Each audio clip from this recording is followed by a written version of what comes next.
बिस्मिल्लाहिर्रहमानिर्रहीम। अस्सलाम वालेकुम।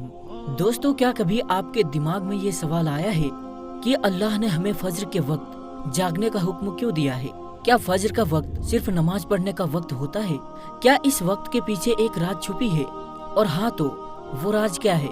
उस राज को जानने से पहले जरूरी है कि हम नमाज के बारे में जाने, जो हम पर दिन में 5 मर्तबा पढ़ना फर्ज की गई है। और ये 5 नमाजें किस तरह से फर्ज हुए, इसके पीछे भी एक शानदार वजह है, जिस वजह का मुजाहिरा मेराज के सफर में उस वक्त हुआ जब हजरत मोहम्मद मुस्तफ़ा सल्लल्लाहु ताला अलैहि वसल्लम अल्लाह से मुलाकात के लिए वक्त के इंतहाई मुख्तसर हिस्से में 7वें आसमान से भी आगे तशरीफ ले गए थे। उस रात अल्लाह ताला ने एक खास पशे मंजर अपने हबीब रहमते दो आलम सल्लल्लाहु ताला अलैहि वसल्लम को आसमान पर बुलाया और अपने खास इनामात से नवाजा। उस मुबारक सफर में अल्लाह तबारक व तआला ने अपने कुर्बे खास से नवाजा।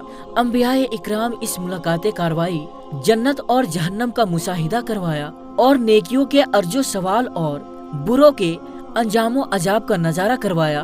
उस अजीम सफर में बहुत से इनामात से नवाजा गया, जिनमें एक खास इनाम उम्मत के लिए नमाज का तोहफा भी है और क़यामत तक के लिए इंसानों को अपने माबूद और खालिद से करीब तर करने का अजीम तोहफा और इबादत यानी नमाज उसी सफर में अता की गई। मिराज की रात जब आप सल्लल्लाहु ताला अलैहि वसल्लम को अल्लाह ने 50 नमाजों का हुक्म दिया, मूसा अलैहि सलाम के कहने पर आपने अल्लाह से 50 नमाजों में नरमी की, दरख्वास्त की और ऐसा कई बार हुआ, यहाँ तक कि अल्लाह ने उम्मत मुहम्मदी के लिए दिन में 5 नमाजों का हुक्म दिया। जिसके बाद भी हजरत मूसा अलैहि सलाम ने आप सल्लल्लाहु ताला अलैहि वसल्लम को 5 नमाजों में कमी के लिए अल्लाह के पास एक बार फिर जाने की सलाह दी। लेकिन तब आप सल्लल्लाहु ताला अलैहि वसल्लम ने फरमाया कि मैंने अपने रब से कई मर्तबा दरखास्त कर ली है, यहाँ तक कि अब मुझे हया आ गई है और अब मैं राजी हूँ और इस हुक्म को हर तरह से तस्लीम करता हूँ। दोस्तों, हर नमाज पढ़ना जरूरी है और यकीनन आपके लिए भी नमाजों में सबसे ज्यादा मुश्किल नमाज फजर की नमाज होगी, जिसमें नींद का गलबा इतना होता है कि एक इंसान बमुश्किल उठ पाता है। लेकिन दिन के इस खास हिस्से में जो राज छुपी है, उसे जब आप जानोगे तो यकीन कीजिए कि आप फजर की नमाज कभी नहीं छोड़ना चाहेंगे।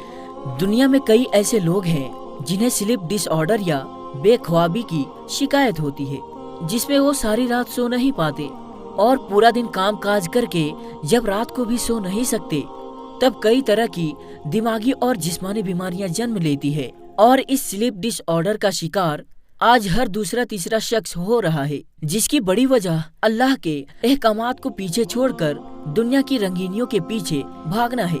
सारी रात जागने के बाद फजर के करीब कुछ देर नींद आ जाती है, लेकिन वो नींद जिस्म को पुरसुकून नहीं करती, जिसकी वजह से अक्सर लोग जागते जागते और हर किस्म की दवाइयों के इस्तेमाल के बावजूद जब सो नहीं पाते तो वो अल्लाह से ये सवाल जरूर करते होंगे कि ए अल्लाह, मुझे नींद क्यों नहीं आती?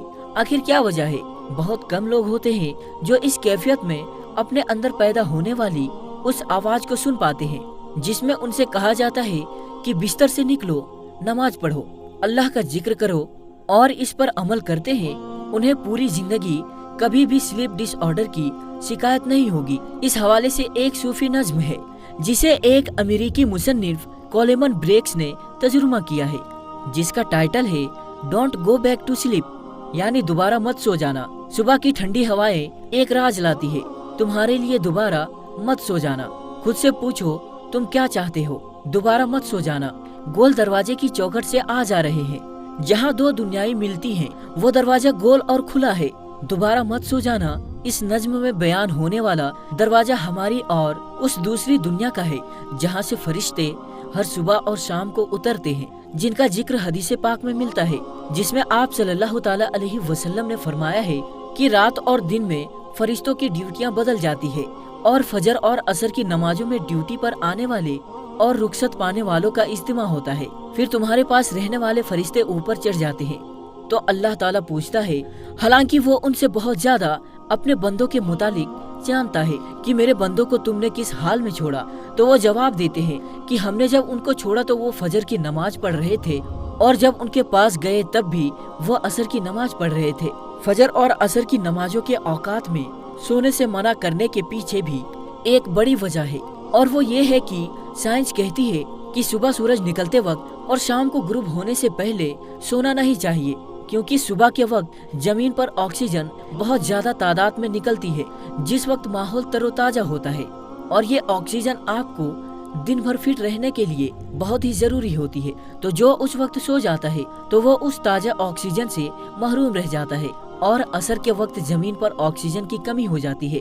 تو اگر کوئی سو جاتا ہے تو اس کو آکسیجن کم ملتی ہے، جس کی وجہ سے جب وہ جاگتا ہے تو اس کے سر میں درد اور طبیعت بوجھل ہو جاتی ہے، اور یہی بڑی وجہ ہے کہ دین اسلام میں ان دونوں اوقات میں سونے سے منع فرمایا گیا ہے۔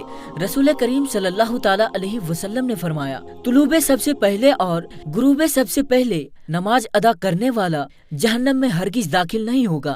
نماز فجر کے بارے میں ایسے بے شمار فضائل اور بھی ہیں جن کو ہم نہیں جان سکتے، اگر انسان ان کو جان لے تو کبھی کوتاہی نہ کرے۔ رسول کریم صلی اللہ تعالی علیہ وسلم کا فرمان ہے، اگر وہ لوگ عشاء اور فجر کی فضیلت کے بارے میں جان لے تو وہ ضرور بالضرور ان نمازوں میں ظاہر ہو، چاہے ان کو خود گھسیٹتے ہوئے ہی آنا پڑے۔ اب آپ خود اندازہ کیجئے کہ ایک طرف ان دونوں نمازوں کی اتنی فضیلت و اہمیت ہے، اور دوسری طرف ان کی ادائیگی میں کتنی سستی اور لاپرواہی برتی جاتی ہے۔ اللہ تعالی ہم سب کو 5 وقت نماز پڑھنے کی توفیق عطا فرمائے، آمین یا رب العالمین۔ دوستو، ویڈیو کے آخر میں ایک بار درود شریف پڑھنا نہ بھولے۔